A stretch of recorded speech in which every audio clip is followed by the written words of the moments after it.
हम स्टार्ट करते हैं हमारा, है ना, ये 2 जीन इंटरैक्शन है ना, 2 जीन इंटरैक्शन, 2 जीन इंटरैक्शन। ठीक, सबसे पहला जो हम देखेंगे, दोज आर कॉम्प्लीमेंट्री जीन्स।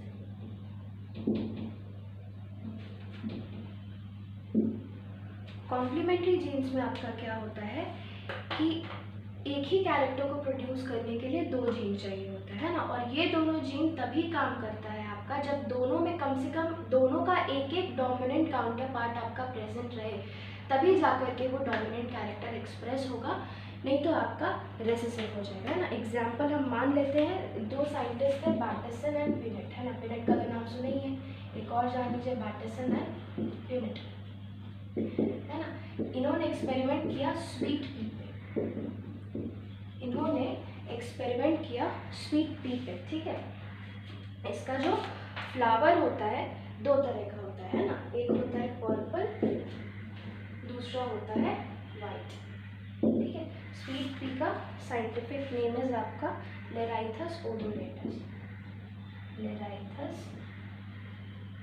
ओडोनेटस, ठीक है। इतना नहीं जाना है, बस याद रखो स्वीट पी के ऊपर इन्होंने एक्सपेरिमेंट किया, 2 तरह का प्लांट होता है, 2 तरह का फ्लावर्स होता है उसमें, पर्पल एंड वाइट, है ना। अब ये purple colour is because of a pigment that is known as anthocyanin, that is known as anthocyanin, ठीक है, एथोसायनिन, ठीक। अब देखिए ये एथोसायनिन पिगमेंट प्रोड्यूस कैसे करता है, हम मान लेते हैं कोई सबस्ट्रेट ए है, वो पहले कन्वर्ट हुआ सबस्ट्रेट बी में, फिर वो कन्वर्ट हुआ आपका एथोसायनिन में, ठीक है, वो आपका कन्वर्ट हुआ एथोसायनिन में। अब सबस्ट्रेट ए को सबस्ट्रेट बी कोई एक एंजाइम 1 कन्वर्ट करेगा, आपके बॉडी में जो भी केमिकल रिएक्शन हो रहा है that is because of enzymes, और हम मान लेते हैं सबस्ट्रेट बी को एथोसायनिन में कोई एंजाइम 2 कन्वर्ट करेगा, है ना। अब एंजाइम्स आपका प्रोटीन्स होता है, ये बनेगा कैसे, ये बनेगा आपका ऑब्वियसली जीन से, है ना। तो हम मान लेते हैं इसको आपका जीन ए प्रोड्यूस करता है, इसको आपका जीन बी प्रोड्यूस करता है, ठीक। अब ये ए और बी जीन जो है, इसमें से अगर कोई एक भी आपका नॉन फंक्शन होगा तो ये पाथवे स्टॉप हो जाएगा, है ना। अगर हम मान लेते हैं जीन ए आपका डेफिशिएंट है, ठीक है, मतलब डिफेक्टिव है, तो आपका एंजाइम 1 नहीं बनेगा, एंजाइम 1 नहीं बनेगा, इसके आगे रिएक्शन ही कैटेलाइज नहीं हो पाएगा। इस तरीके से मान लेते हैं अगर आपका जीन बी डिफेक्टिव है, तो जीन बी डिफेक्टिव होने की वजह से आपका एंजाइम 2 नहीं बन पाएगा, एथोसायनिन सबस्ट्रेट बी से नहीं बनेगा, तो सब ये एथोसायनिन पिगमेंट या ये वाला जो कलर है पर्पल कलर आने के लिए आपका ये दोनों जीन फंक्शनल होना चाहिए। तो ये दोनों जीन कब फंक्शनल होगा, है ना, आपका जितना भी जीनोटाइप्स है इन दोनों में कम से कम एक कैपिटल ए और एक कैपिटल बी प्रोड्यूस होगा, तभी आपका एथोसायनिन पिगमेंट बनेगा, है ना। हम पिनेट स्केल बनाते हैं और आपको इसका रेशियो दिखाते हैं ना, you also make it with me, खुद से ट्राई करना बनाने का, देख के मत ट्राई करना।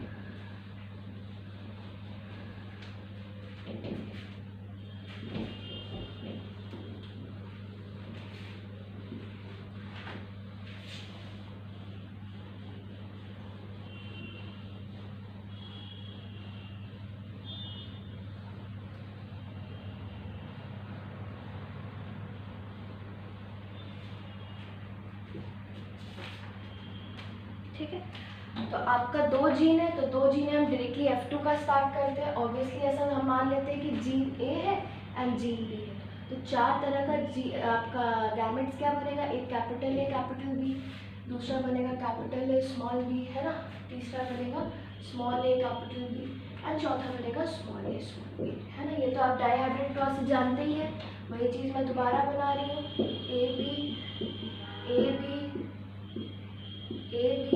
एंड ए, ठीक।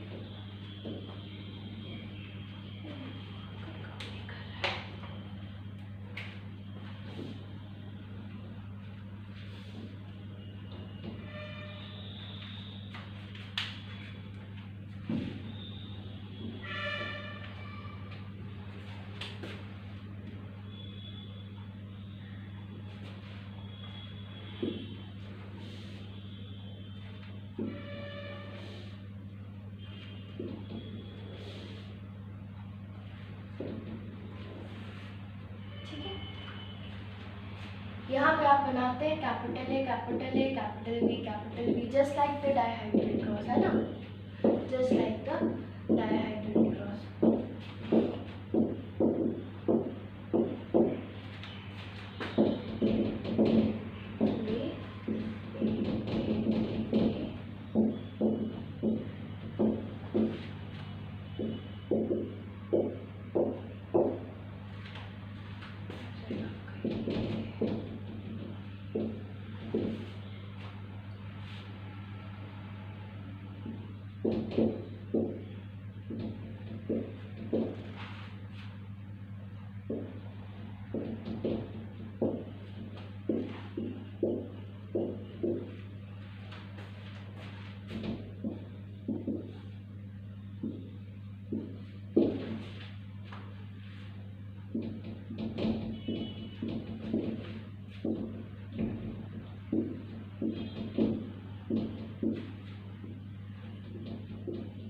अब आप देखिए, है ना, जिसमें एक भी डोमिनेंट प्रेजेंट होगा वो वाला जीन आपका बनेगा तो आपका एंजाइम बन जाएगा, है ना। तो जिसमें भी एक भी प्रेजेंट हो, दोनों का एक एक डोमिनेंट प्रेजेंट होगा तो दोनों एंजाइम बनेगा, तो एथोसाइनिन आपका पिगमेंट फॉर्म होगा, और पिगमेंट फॉर्म होने की वजह से आपका जो कलर होगा फ्लावर का दैट विल बी पर्पल, है ना। तो जो ये भी पर्पल होगा, है ना, सी इसमें भी दो डोमिनेंट, इसमें भी दो dominant, purple purple, same here purple, है ना, इसमें भी आपका पर्पल पर्पल। अब ये वाला देखो, ठीक है, इसमें आपका ए का तो है प्रेजेंट डोमिनेंट, लेकिन बी का डोमिनेंट प्रेजेंट है क्या? बी का डोमिनेंट प्रेजेंट नहीं है, तो दिस विल बी वाइट, ठीक है। यहाँ इसी तरीके से ये भी आपका पर्पल, ये भी आपका पर्पल हो गया आपका, फिर हो गया, ठीक है।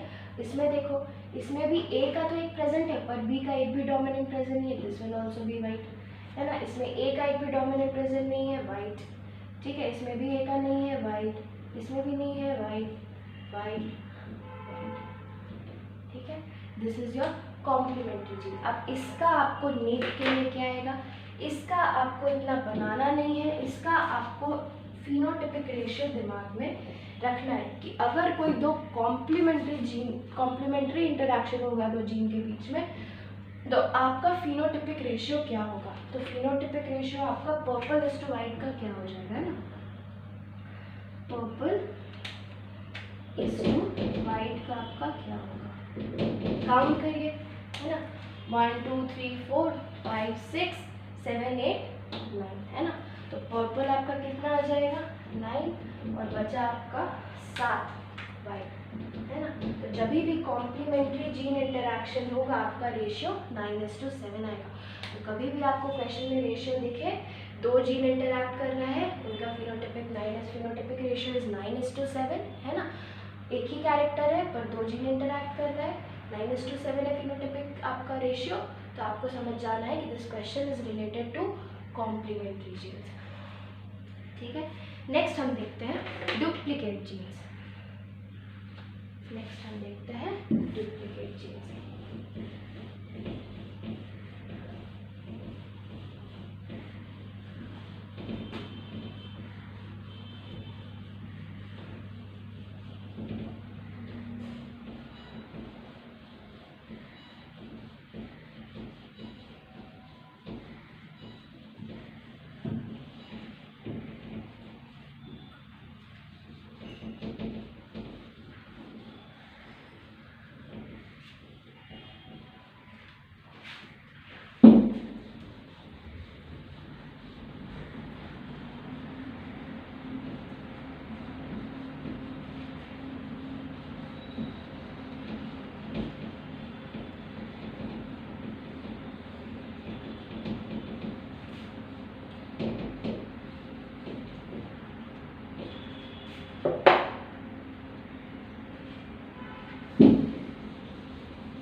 Duplicate jeans.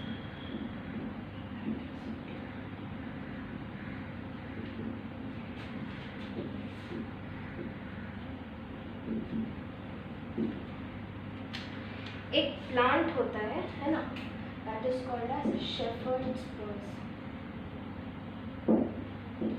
इसका कैप्सूल होता है ना, प्लांट का नाम होता है आपका capsule.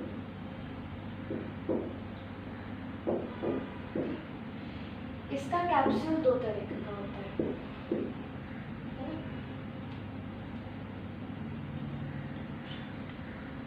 Triangular and top shape. ठीक है, ये एग्जाम्पल है, इतना ज़रूरी नहीं है याद रखना, मन करे तो बता दिया मैंने कि फिनोमेना कहाँ मिलता है, कि आप एग्जाम्पल पूछेंगे उसके लिए। इसमें क्या होता है आपका, इसमें भी फिर से दो जीन इंटरैक्ट करते हैं, है ना। मान लेते हैं दो जीन है, ए एंड बी जीन। ठीक है, अब इसमें इंटरैक्शन कैसा होता है कि इसमें अगर आपका कोई एक भी जीन डोमिनेंट होगा, ए का या फिर बी का, कोई भी जीन डोमिनेंट होगा तो आपका डोमिनेंट कैरेक्टर प्रोड्यूस होगा, है ना। अब मान लेते हैं दो है, ए बी एंड बी। तो A capital A and capital B जिसके लिए responsible, that is responsible for your triangular shape, and small B is responsible for top shape, है ना। तो अब कॉम्प्लीमेंट्री जीन्स में हमने क्या देखा था कि इन दोनों में से दोनों का कम से कम एक डोमिनेंट प्रेजेंट होना ज़रूरी है ना। अगर ए या बी का किसी में से भी एक भी डोमिनेंट वाला अगर प्रेजेंट नहीं हुआ तो आपका फिर जो कैरेक्टर फिनोटाइप होगा वो आपका रिसेसिव टाइप का आपको मिलेगा, है ना। इसमें ऐसा नहीं होता है। इसमें क्या डिफरेंस होता है कि दोनों में से अगर किसी भी एक का भी अगर आपका डोमिनेंट वाला प्रेजेंट है तो आपका डोमिनेंट कैरेक्टर प्रोड्यूस होगा। मतलब कि अगर हम मान लेते हैं कि जीनोटाइप अगर आपका ऐसा है, ए बी, है ना, कैपिटल है, स्मॉल बी, इसमें एक भी प्रेजेंट है तो आपका उस कैप्सूल का आपका शेप कैसा हो जाएगा, ट्रायंगुलर शेप में हो जाएगा, है ना। अगर आपका ऐसा है तो भी आपका ट्रायंगुलर शेप में हो जाएगा। ठीक है, टॉप शेपेड आपको सिर्फ कब मिलेगा, जब सब का सब आपका स्मॉल होगा, है ना। तो अगर आप डाई हाइब्रिड क्रॉस का चार्ट बनाइएगा तो चारों का चारों नेसेसरली आपको सिर्फ एक जगह पे मिलता है ना, बाकी हर में at least one allele is dominant. तो इसका आप बनाना आपका डाई हाइब्रिड क्रॉस, और जब आप डाई हाइब्रिड क्रॉस बनाओगे तो आप देखोगे इसका फिनोटाइपिक रेशियो कितने का आता है, 15:1, है ना। मतलब अगर एक भी जीन अगर डोमिनेंट प्रेजेंट है तो आपका कैसा हो जाएगा, ट्रायंगुलर शेप। ठीक है, तो आप ऐसे करके बना कर देखना, दिस इज अ होमवर्क। अगर नहीं समझ में आया तो फिर हमसे पूछना, हम लाइव क्लास लेने वाले हैं। ठीक है, ये आपका हो गया। तो अगर आपका डुप्लीकेट जीन्स होगा तो your phenotypic ratio will always be 15:1, मतलब 15 आपका डोमिनेंट कैरेक्टर्स मिलेगा and 1 will be recessive character. तो अगर आपको कोई ऐसा जीन इंटरेक्शन आपके क्वेश्चन में दिखे जहाँ पे कि आपका दो जीन यूज़ हो रहा है एंड दो जीन यूज़ हो रहा है उसके साथ में एक ही कैरेक्टर को कंट्रोल कर रहा है और आपको ये फिनोटाइपिक रेशियो दिखे, तो आपको ये समझ जाना है कि ये जो क्वेश्चन है that is a duplicate gene. यहाँ पे मैंने डायहाइब्रिड क्रॉस का चार्ट नहीं बनाया है, आपको डायहाइब्रिड क्रॉस का चार्ट बना के देखना है कि फिनोटाइपिक रेशियो ये आता है या नहीं आता है ना। एपिस्टासिस हम नेक्स्ट वीडियो में डिस्कस करेंगे, है ना। दो तरह का एपिस्टासिस होता है, recessive epistasis and dominant epistasis, तो उसको डिटेल में थोड़ा बताएंगे ना। दिस इज़ वेरी इजी, आप इसका डायहाइब्रिड क्रॉस बनाना। कोई भी डाउट हो feel free to WhatsApp me, है ना। I was busy since last few days, इसलिए हम आपका एक दो लोगों का क्वेरीज एड्रेस नहीं कर पाए थे। अब हम कोई भी क्वेरी एड्रेस कर लेंगे, आप मेरे को जो भी दिक्कत हो यू कैन व्हाट्सएप मी, ठीक है।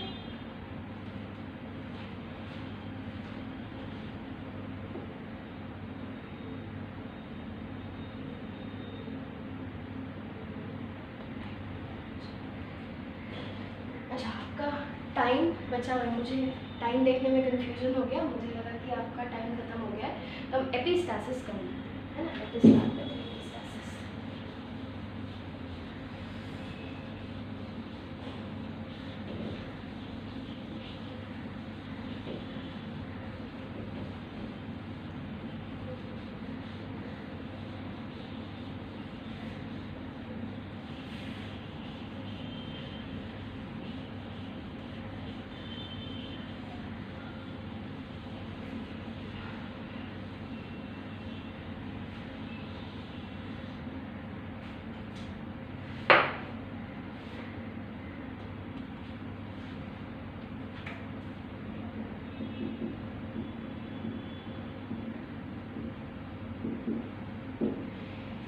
एपिस्टासिस में भी एक कैरेक्टर को कंट्रोल करने के लिए आपका 2 जीन्स रिस्पॉन्सिबल होता है, ठीक है। ये एपिस्टासिस जो होता है it is of 2 types, recessive epistasis and dominant epistasis. अब एपिस्टासिस में ऐसे जानिए क्या होता है। एपिस्टासिस में जो 2 जीन होता है, एक जीन की वजह से दूसरे जीन का इफेक्ट सप्रेस हो जाता है ना। हम एग्जाम्पल लेते हैं, मान लेते हैं ना कि किसी प्लांट में 2 कलर के फ्लावर्स प्रोड्यूस होते हैं ना। जैसे कि हम पी प्लांट का ही ले लेते हैं, पी प्लांट मत लीजिए, चलिए हम कोई और कलर ले लेते हैं ना। हम मान लेते हैं सीड कलर की बात करते हैं, ठीक है। सीड कलर 2 तरह का प्रोड्यूस होता है, एक होता है ग्रीन, दूसरा होता है yellow. Yellow is dominant and green is recessive. अब मान लेते हैं ये जिस जीन से कंट्रोल हो रहा है उसको एलील वाई मान लेते हैं, ठीक। ऐसे तो ये अपना करेगा। अब मान लेते हैं एक और जीन है दैट इज जीन सी, ठीक है। अब ये जीन सी रेसेसिव है या डोमिनेंट है, इसके बेसिस पे डिसाइड होगा कि ये सीड में कलर प्रोड्यूस होगा कि नहीं। कहने का मतलब है हम मान लेते हैं कि ये सी अगर डोमिनेंट होगा तभी ये एक पिगमेंट प्रोड्यूस करेगा और तभी जाके सीड्स कलर्ड हो पाएंगे, ठीक है। तो इसके वजह से अगर हम मान लेते हैं किसी का जेनेटिक कॉम्पोजिशन है कैपिटल सी कैपिटल वाई, है ना। तो पहले तो ये जो जीन सी है आपका, ये एक पिगमेंट या कुछ भी प्रोड्यूस करेगा, ये एक एंजाइम प्रोड्यूस करेगा और ये जब एंजाइम प्रोड्यूस करेगा तभी ये जीन जा करके ये येलो पिगमेंट प्रोड्यूस कर पाएगा, है ना। ये अगर ये कैपिटल सी हुआ तभी जा करके जीन वाई, है ना, ग्रीन कलर को प्रोड्यूस कर पाएगा। अगर आपका मान लेते हैं कि एक भी कैपिटल सी नहीं रहा, दोनों स्मॉल सी है, तो चाहे आपका कैपिटल वाई हो, चाहे स्मॉल सी के साथ स्मॉल वाई हो, यहाँ पे ये जो जीन है सी जीन जो है ये आपका एंजाइम ही नहीं प्रोड्यूस करेगा। और वो एंजाइम प्रोड्यूस नहीं करेगा तो मेरे को फ़र्क ही नहीं पड़ता है कि कैपिटल वाई है या स्मॉल वाई है, उस सीड कलर में आपका कलर ही नहीं प्रोड्यूस होगा, है ना। तो ऐसा सीड्स आपको कैसा दिखेगा, वाइट। तो याद रखना जब भी एपिस्टासिस का क्वेश्चन आएगा आपको, एपिस्टासिस के क्वेश्चन में हमेशा 3 फिनोटाइप से आप डील करेंगे। एक तो कि एक्सप्रेस हो रहा है या नहीं हो रहा है वो कलर या जो भी है, और एक्सप्रेस हो रहा है तो कैसे हो रहा है। एक तो एक्सप्रेस ही नहीं होगा तो वो वाइट रहेगा, और अगर एक्सप्रेस हो गया तो फिर इस जीन का जो अपना 2 तरह का फिनोटाइप होगा डोमिनेंट रेसेसिव में वो होगा, है ना। अब रेसेसिव और डोमिनेंट एपिस्टासिस क्या होता है। रेसेसिव एपिस्टासिस में ये जो जीन सी है ना, जीन सी जब आपका दोनों का दोनों रेसेसिव रहेगा तब आपका जो दूसरा जीन है वो अपना इफेक्ट प्रोड्यूस नहीं कर पाएगा, ठीक है। मतलब कि अगर कैपिटल सी रहा या कैपिटल सी स्मॉल सी रहा तो आपका जो दूसरा जीन है वो इफेक्ट प्रोड्यूस करेगा। जैसे कि यहाँ पे अगर हम मान लेते हैं अगर इसका जीनोटाइप कैपिटल सी है या कैपिटल सी स्मॉल सी है, तब आगे जाके क्वेश्चन होगा कि येलो या ग्रीन कलर प्रोड्यूस कर सकता है कि। अगर स्मॉल सी रहा तो ये तो पिगमेंट ही नहीं प्रोड्यूस करने देगा, तो ऐसे केसेस में हमेशा ये वाइट हो जाएगा, ठीक है। डोमिनेंट एपिस्टासिस में क्या होता है कि अगर एक भी जीन डोमिनेंट रहा तब वो दूसरे वाले जीन को खुद को एक्सप्रेस ही नहीं करने देगा, है ना। I don't care whether it is green और येलो। डोमिनेंट वाले में अगर कैपिटल सी रहा, है ना, डोमिनेंट एपिस्टासिस में एक भी अगर डोमिनेंट जीन रहा तो हम क्या बोलेंगे कि ये आपका पिगमेंट प्रोड्यूस नहीं करेगा आगे जाके, ठीक है। तो इसके आगे हम ये थोड़ा समझना मेरे को लगता है डिफ़िकल्ट होगा आपके लिए, ये इंट्रोडक्शन था। नेक्स्ट वाले वीडियो में हम आपको recessive epistasis and dominant epistasis का पूरा चार्ट बनाकर दिखाएंगे कैसे इनहेरिटेंस होता है। उसके बाद भी अगर नहीं समझ में आया तो फिर हम नेक्स्ट क्लास में डिस्कस करेंगे, ठीक है। तो फिर आप मुझसे डाउट पूछ सकते हो मेरी स्टोरी, ठीक है। तो हम लोग आज का क्लास यही खत्म।